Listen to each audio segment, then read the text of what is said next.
देश के लक्ष्यों के साथ जोड़ लेंगे तो समझ लीजिएगा कि नेशन फर्स्ट का बीज आप में अंकुरित हो गया है।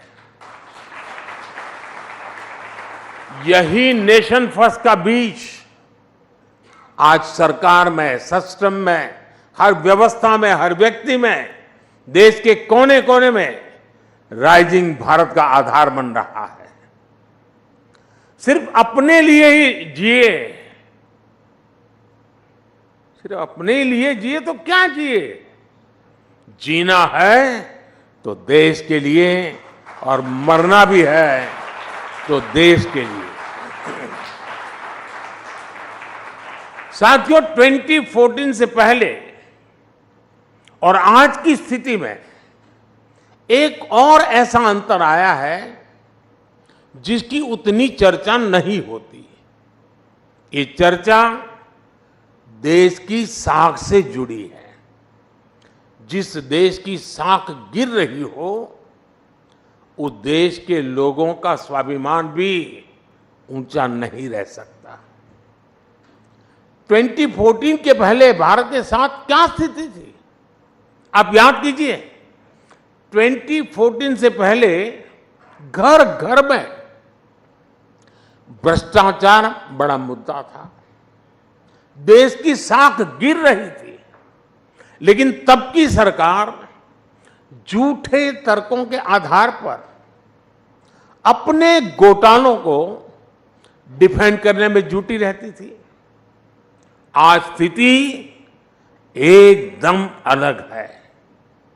आज सरकार भ्रष्टाचार पर कड़े एक्शन ले रही है।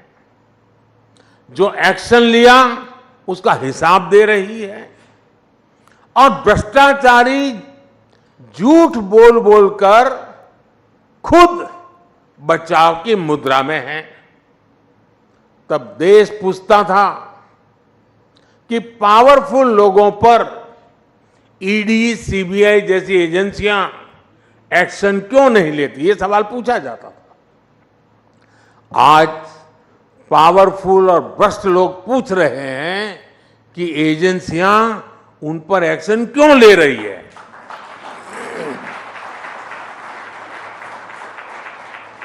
ये अंतर 10 सालों में आया है। बात वही है, नीयत सही तो काम सही। करप्शन पर कार्रवाई, ये मेरा कमिटमेंट है। साथियों, हमारे देश में भ्रष्टाचार इसलिए भी अधिक था क्योंकि सरकारी दफ्तर, सर्विस सेंटर बनने के बजाय पावर सेंटर बन गए थे। हर काम के लिए देशवासियों को सरकारी दफ्तरों के चक्कर लगाने पड़ते थे। हमने सरकारी दफ्तरों को सत्ता के बजाय सेवा का केंद्र बनाया। सरकारी सेवाएं ज्यादा से ज्यादा फेसलेस हो, बिल से लेकर टैक्स जमा करने तक की अधिकतर सेवाएं ऑनलाइन हो। हमने इसका प्रयास किया। आज सरकार की ज्यादातर खरीद जेम पोर्टल के माध्यम से होती है। आज सरकार के टेंडर ऑनलाइन होते हैं। आप याद करिए, 2G जैसी सामान्य सुविधा के लिए पहले की सरकार में कितना बड़ा भ्रष्टाचार हुआ। अगर उस दौर में 5G आता तो पता नहीं ये क्या क्या करते। साथियों, पहले के समय में भ्रष्टाचारी बहुत दिमागी तिकड़म लगाते थे। हमारी सरकार ऐसे भ्रष्टाचारियों का इलाज टेक्नोलॉजी से भी कर रही है। आज भ्रष्टाचारियों की धरपकड़ आसान हुई है।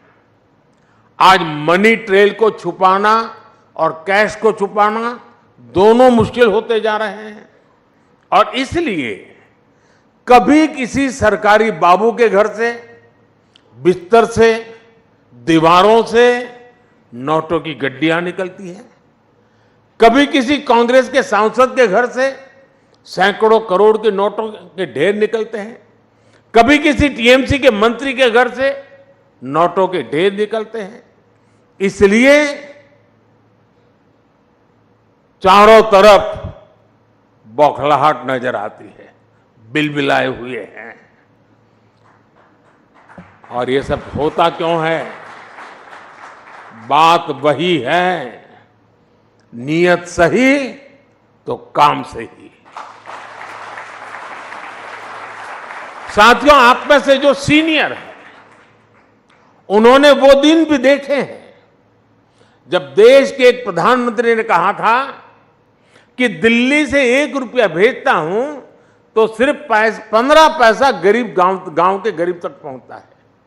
यानी सरकारी खजाने से पैसा निकल रहा था, लेकिन वो किसी और की जेब में जा रहा था।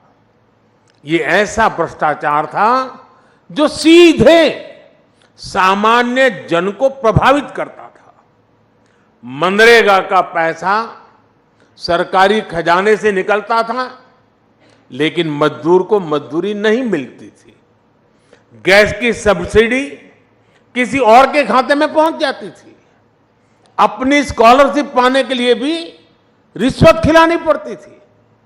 10 साल पहले तक जो सरकार में थे, उनको ये सूट करता था, उनकी राजनीति को ये सूट करता था। लेकिन साथियों, हमने सरकारी खजाने की इस लूट को पूरी तरह से बंद कर दिया। हमने जनधन, आधार और मोबाइल की त्रिशक्ति बनाई।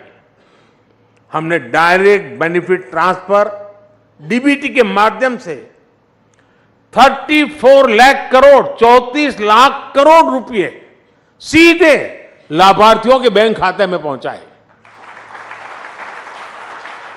अगर पहले वाला हाल होता और 1 रुपया और 15 पैसा वाली थियरी होती तो 27-28 लाख करोड़ रुपए गरीबों तक कभी पहुंचते ही नहीं, कहीं और चले जाते। 27-28 लाख करोड़ अलग अलग योजनाओं के करीब 10 करोड़ फर्जी लाभार्थी, वो लोग जिनका कभी जन्म नहीं हुआ था लेकिन कागजों पर वो जिंदा थे, योजनाओं के हकदार बन गए थे। हमने ऐसे 10 करोड़ फर्जी नाम हटाए हैं। इसका मतलब उसका बेनिफिट लेने वाले लोग क्या मोदी का जय जयकार करेंगे क्या?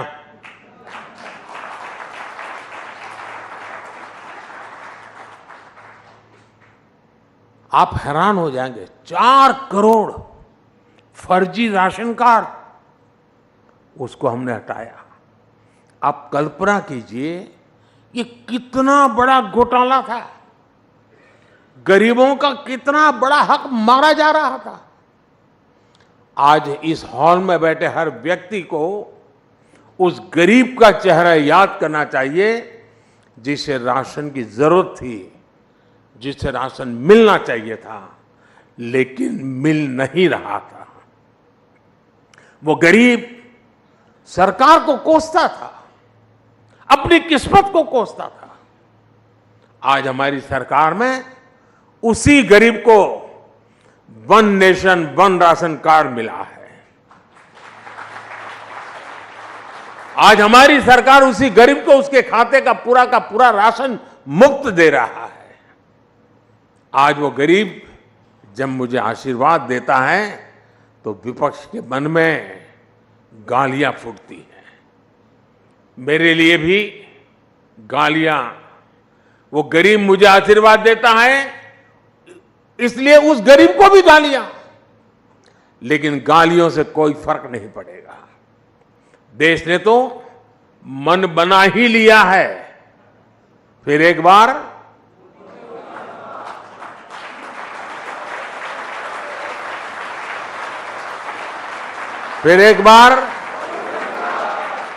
साथियों, हमारी सरकार ने पहले दिन से ही अपनी गवर्नेंस को गरीब की गरिमा, गरीब के कल्याण और गरीब के सशक्तिकरण पर केंद्रित रखा है। खुले में शौच करना, सड़क पर सोना, गंदा पानी पीना, धुएं में जीवन बिताना अंधेरे में रहना, ये जीवन कोई शौक से नहीं